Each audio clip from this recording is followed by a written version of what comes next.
Insurance bill के विरोध में आज लामबंद विपक्ष ने केंद्र सरकार पर हमला बोला। विपक्ष के विरोध के बीच बीमा संशोधन विधेयक 2021 गुरुवार को राज्यसभा में पारित हो गया।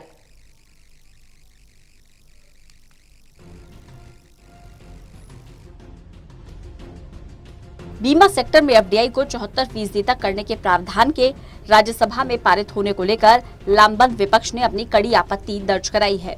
राज्यसभा में नेता विपक्ष मल्लिकार्जुन खड़गे ने इस विधेयक को संसदीय कमेटी के पास भेजने की मांग की है। खड़गे ने कहा कि इस विधेयक में काफी सारी त्रुटियां हैं, इसलिए इसे स्टैंडिंग कमेटी के पास भेजा जाए। हाउस में चंद बातें जो घटी और हम सभी लोग मिलके जो इंश्योरेंस अमेंडमेंट बिल को लेकर लड़ रहे थे।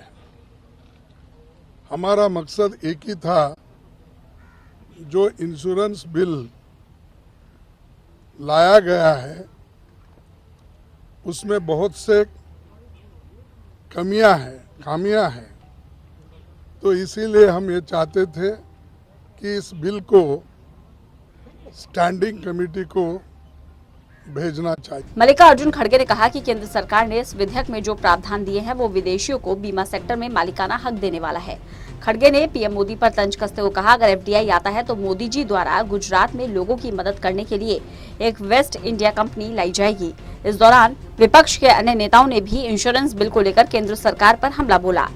यहाँ के कंपनियों को जो भी पैसा मिलेगा, एफडीआई आएगा, जो इन्वेस्ट करेंगे उस पे आहिस्ता आहिस्ता फॉरेन कंपनी का ओनरशिप देने का भी उन्होंने इसमें प्राविधान किया है और उसको कंट्रोल करने का भी प्राविधान दिया है। जैसा ईस्ट इंडिया कंपनी यहाँ पर इन्वेस्ट करके पूरे देश को उन्होंने अपना हुकूमत चलाया और 1.5 साल कम से कम 150 साल उन्होंने हुकूमत की, वैसा ही वेस्ट इंडिया कंपनीज के लोग भी थोड़े हैं इधर, वो गुजरात के, वो भी प्राइवेटाइजेशन पे बहुत विश्वास रखने वाले हैं। उनको मदद करने के लिए मोदी साहब हमेशा ऐसे कानून लाते हैं। हालांकि इंश्योरेंस बिल को लेकर केंद्रीय वित्त मंत्री निर्मला सीतारमण ने कहा, ये बिल उच्च विदेशी निवेश बीमा कंपनियों को उनकी बढ़ती पूंजी आवश्यकताओं को पूरा करने में मदद करेगा और देश में बीमा सेक्टर को आगे बढ़ाएगा। वित्त मंत्री ने इस बात का भी आश्वासन दिया कि एफडीआई सीमा को आगे बढ़ाने का निर्णय भारतीय बीमा नियामक और विकास प्राधिकरण यानी कि IRDAI द्वारा अलग अलग हितधारकों के साथ परामर्श के बाद लिया गया।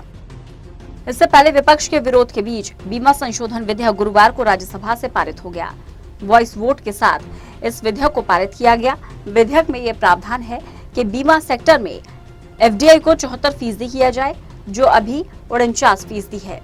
2015 में केंद्र सरकार ने बीमा सेक्टर में एफडीआई 26% से बढ़ाकर 49% कर दिया था। बीमा सेक्टर में साल 2000 में पहली बार एफडीआई को मंजूरी दी गई थी। Pradeep Kumar, total news, Delhi.